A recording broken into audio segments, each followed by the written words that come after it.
ada yang sudah divaksin malah meninggal. Nah, ini meninggalnya karena apa? Ini harus dijelaskan. Apakah karena komorbid itu? Kan ada batasan yang bisa divaksin. Ini perlu dijelaskan Pak Menteri yang sebagai Kementerian Kesehatan sebagai leading sektornya. Kita senang melihat perkembangan-perkembangan yang disampaikan di kertas ini, materi ini. Tapi tentunya kita lebih senang yang apa adanya dibandingkan yang di kertas bagus banget, tapi di lapangan tidak sesuai apa yang disajikan. Di luar milik pemerintah. Ini sampai sudah siap begini, ini luar biasa sekali.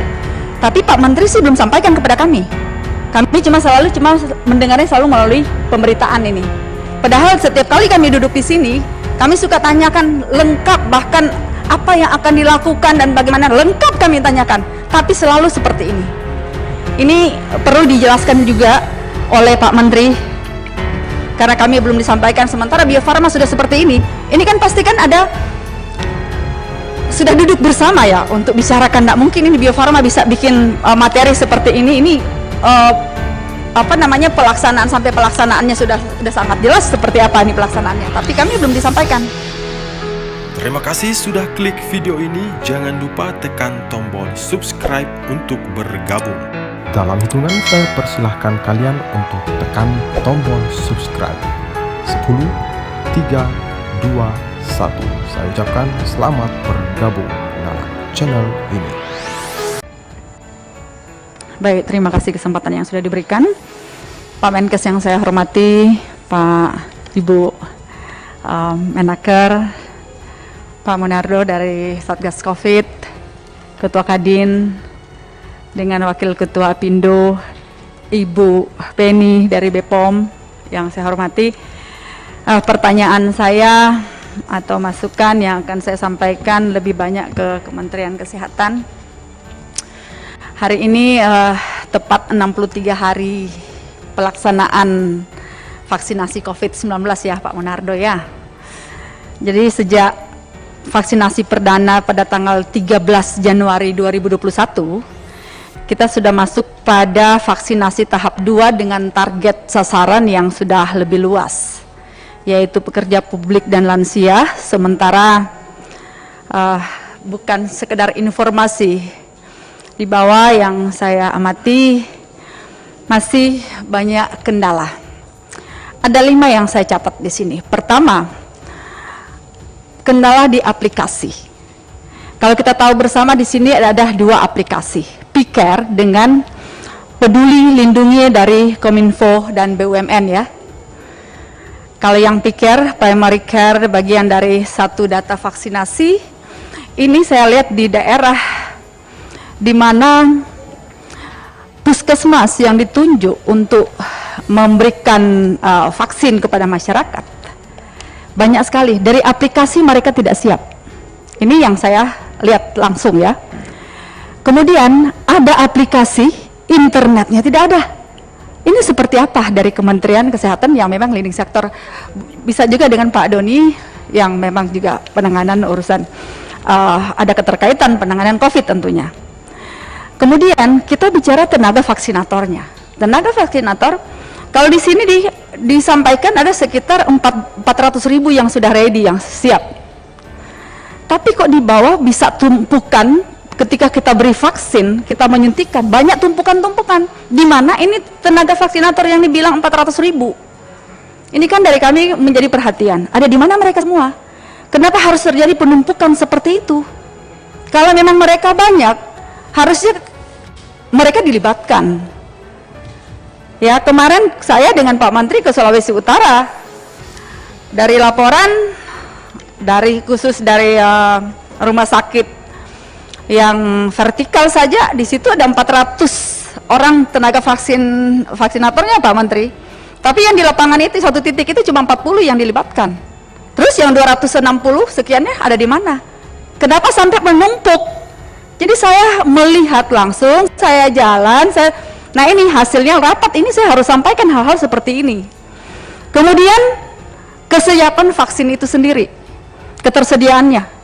Seperti apa? Kalau misalkan memang dari data dari vaksin yang datang ke negara kita ini terbatas, kan bukannya baiknya kita lihat di mana, kan tadi sudah digambarkan oleh Ketua Satuan Tugas Penanganan COVID, digambarkan mana daerah risiko tinggi dan lain sebagainya.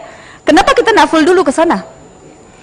Supaya betul-betul apa yang disampaikan oleh teman-teman, herd immunity-nya ini memang terbentuk maksimal di tempat-tempat tertentu yang dimaksud.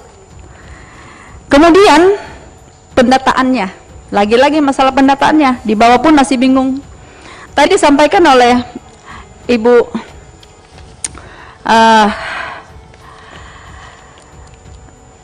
Kurniasih bahwa ada yang sudah divaksin malah meninggal. Nah, ini meninggalnya karena apa? Ini harus dijelaskan. Apakah karena komorbid itu? Kan ada batasan yang bisa divaksin. Karena ini menyangkut data lagi. Apa karena apa? Ini perlu dijelaskan Pak Menteri yang sebagai Kementerian Kesehatan sebagai leading sektornya. Jadi ada 5 ini yang perlu kita sampaikan menyangkut kendala-kendala yang ada di lapangan. Kemudian bicara lagi masalah tracernya ini. Di sini ada disampaikan bahwa ada 22.300 dari Kodim, kemudian ada 13.954 dari Kodam. Lab yang tersedia ada 685 lab yang lab rujukan ya, lab rujukan nasional. Dengan dibantu dengan yang memang sudah tenaga yang ada di Nakes itu sendiri, ditambah dari Kodim, Kodam dan lain sebagainya. Tadi ada pertanyaan lagi bahwa kok ini apa penyebabnya sampai selalu terlambat. Kalau bicara untuk swab antigen atau apalah itu, ketika ada masyarakat ke rumah sakit, dia belum diladenin karena butuh juga apa itu kalau dari awal itu dicek dulu apakah dia ada terpapar COVID atau tidak. Nah, ada rumah sakit yang memang harus PCR. Nah, ini berapa lama baru ditanganin? Kalau PCR-nya seperti apa yang disampaikan tadi, 2 hari, 3 hari baru ada. Kalau memang berbayar itu 1 hari selesai. Ini perlu menjadi perhatian kita bersama. Tadi sudah disampaikan oleh Ibu Dewi. Kita senang melihat perkembangan-perkembangan yang disampaikan di kertas ini, materi ini. Tapi tentunya kita lebih senang yang apa adanya dibandingkan yang di kertas bagus banget, tapi di lapangan tidak sesuai apa yang disajikan. Ini yang penting bagi kami, Bapak Ibu yang terhormat, untuk menjadi perhatian. Kalau dari BPOM, apa yang sudah di materi di sini menjadi catatan untuk dari data khasiat keamanan vaksin COVID.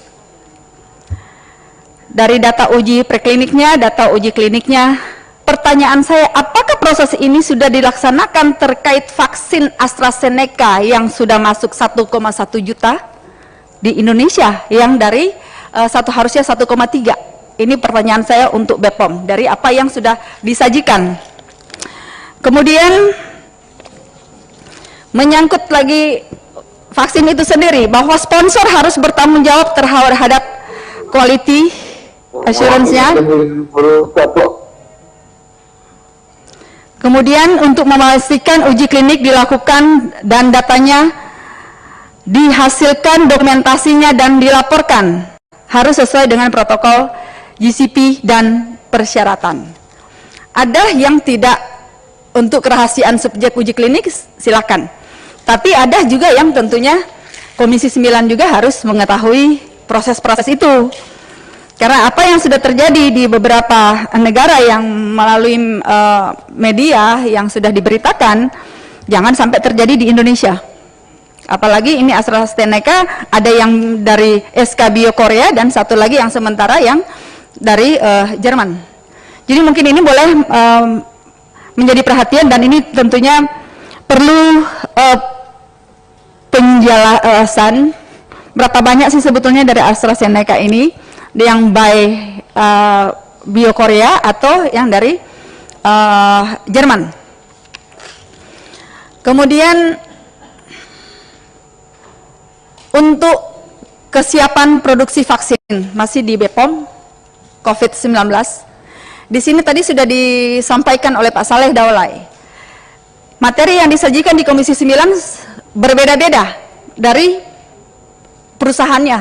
Sekarang lagi ada lagi ini. Pertanyaan yang untuk poin nomor 3, jadi yang untuk calon industri vaksin.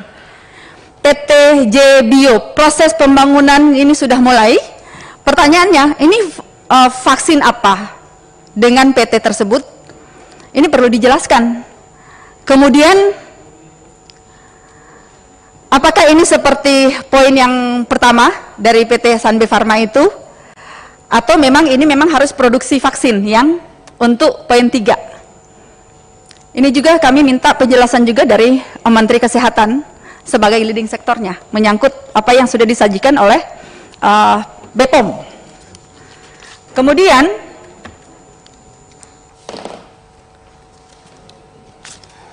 saya harus lihat lagi untuk penyampaian dari Bio Farma. Di sini sudah disampaikan oleh Bio Farma bahwa untuk melayani vaksinasi gotong royong, di sini sudah ada 800 Fasiankes di luar milik pemerintah. Ini sampai sudah siap begini, ini luar biasa sekali. Tapi Pak Menteri sih belum sampaikan kepada kami. Kami cuma mendengarnya selalu melalui pemberitaan ini. Padahal setiap kali kami duduk di sini, kami suka tanyakan lengkap, bahkan apa yang akan dilakukan dan bagaimana lengkap kami tanyakan. Tapi selalu seperti ini. Ini perlu dijelaskan juga oleh Pak Menteri, karena kami belum disampaikan. Sementara Bio Farma sudah seperti ini kan pasti kan ada, sudah duduk bersama ya untuk bicarakan. Tidak mungkin ini Bio Farma bisa bikin materi seperti ini pelaksanaan, sampai pelaksanaannya sudah sangat jelas seperti apa ini pelaksanaannya, tapi kami belum disampaikan. Kemudian dari sebentar, bicara masalah tes. Bicara lagi masalah tes, ini masih masuk di sini. Tadi kalau saya sudah bilang penyebabnya masalah tes itu, apakah kalau sampai PCR itu, apakah reagennya atau apa yang nggak ada, ini juga perlu disampaikan, perlu terbuka kepada kami. Karena ini menyangkut pasien yang memang harus segera ditangani, kemudian keterlambatan, bahkan tidak sedikit yang meninggal cuma gara-gara PCR. Sebentar lagi. Target ini sudah, target dan supply vaksin.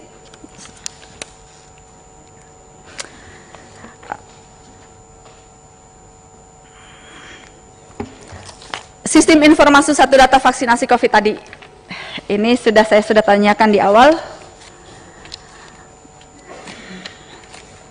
Kemudian dari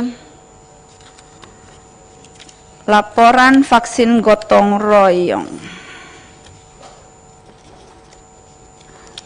dari Kadin sendiri, kalau di sini untuk yang disampaikan bahwa ada 11.542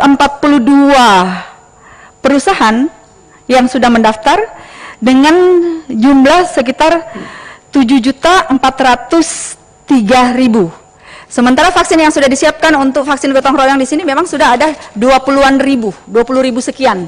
Apa yang disampaikan oleh Bio Farma tadi, ya. Jadi melebihi, kalaupun masih ada yang untuk mendaftarkan pegawai atau apalah itu, masih ada sekitar 13 juta.